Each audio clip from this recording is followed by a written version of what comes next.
இன்னைக்கு குறிப்பாக சொல்ல வேண்டும் என்று சொன்னால் எவரெவரோ ஆட்சிக்கு வந்துவிட்டு எதோ பேச வேண்டும் என்று நினைக்கிறார். இன்னும் 4 மாதம் தான் இந்த ஆட்சி இருக்கும் என்பதை நான் சொல்லிக்கொள்ள கடமைப்பட்டிருக்கின்றேன். இது போக ஆதவர்த்தனாங்கிறவன் ஒருத்தர் இருக்கான். ஆதவர்த்தனாங்கிறவன் என்ன சொன்னா, நீ தைரியம் திராணி இருந்தா உன்னுடைய சட்டமன்ற உறுப்பினர் பதவியை ராஜினாமா பண்ணு, நானும் ராஜினாமா பண்றேன், பாரியா திருச்செந்தூருக்கு போட்டு பார்ப்போம், போட்டு பார்ப்போமா?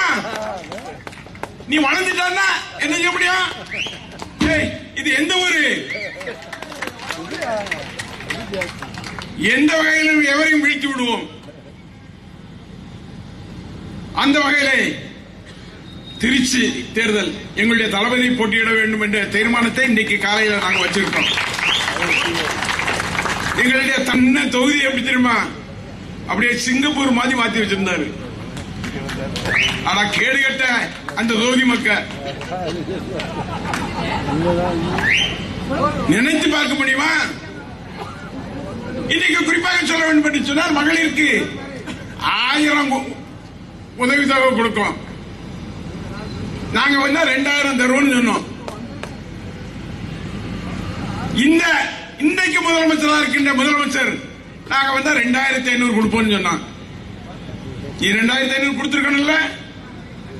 இன்னைக்கு எங்களுடைய தமிழகத்தினுடைய முதலமைச்சராக வந்திருந்தால் இந்த தாய்மார்களுக்கெல்லாம் 2000 கொடுத்திருப்பார். இனி உள்ளாட்சி தேர்தலாலும் சரி, சட்டமன்ற தேர்தலாலும் சரி, இந்த தேவக எந்த இடத்திலும் நுழைய முடியாத அளவிற்கு அடித்து விரட்டுவோம். அதற்கு தயாராகுங்கள். அந்த வகையிலே தளபதி தான் அடுத்த முதலமைச்சர். அடுத்த முதலமைச்சர் 4 மாசம் 6 மாசம் கழிச்சு சட்டமன்றத்தில் விஜய் அந்த பக்கம் உட்கார்ந்திருக்கா, அந்த பக்கம் எங்களுடைய இளம் தலைவர் மரியாதைக்குரிய அண்ணன் உதயநிதி ஸ்டாலின் இருக்காரு. உதயநிதி ஸ்டாலின் பேசின உடனே அவனுக்கு ஓடவே இல்லை, வைக்கவும் இல்லை.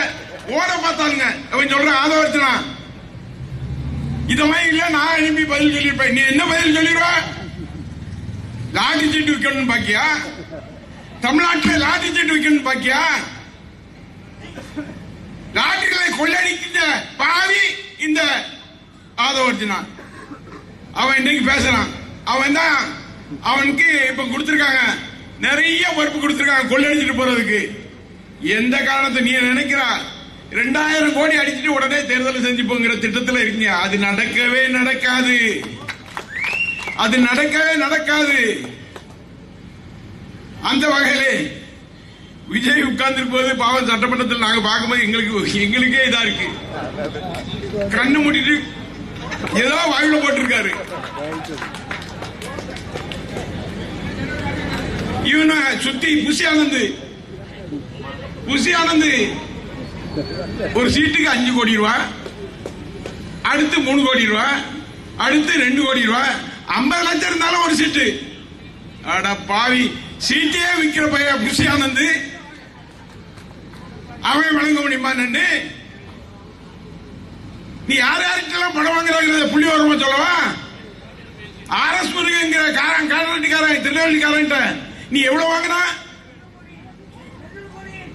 எத்தனை கோடி? 4 கோடிப்பா. இப்படி எல்லாத்தையும் காசுட்டு வாங்கிக்கிட்டு சீட்டு கொடுத்திருக்கானா அவனுக்கு தெரியுமா? லாட்டரி சீட்டு கல்லா லாட்டரி சீட்டு விற்கிறவனும் கஞ்சா விற்கிறவனும் இன்றைக்கு சட்டமன்ற உறுப்பினராக உன் கட்சியில வந்திருக்கான. யோக்கியமா பேசுறியா? பெண்கள் எல்லாம் பாதுகாக்க போறேன்னு சொல்றிய. முதல்ல உன்னுடைய மனைவிக்கு நீ பதில் சொல்லு. உன்னுடைய மகனுக்கு பதில் சொல். நீ அமைச்சராக முதலமைச்சராக பதவியிட்டிய, உன்னுடைய மனைவி வந்தாளா இல்ல உன்னுடைய மகன் வந்தாளா? இப்பேற்பட்டவன் தமிழகத்துடைய முதலமைச்சராக வந்திருக்கின்றார் என்று சொன்னால் தமிழகம் கெட்டுவிட்டது, அழிந்து விட்டது என்று நான் சொல்ல வேண்டும்.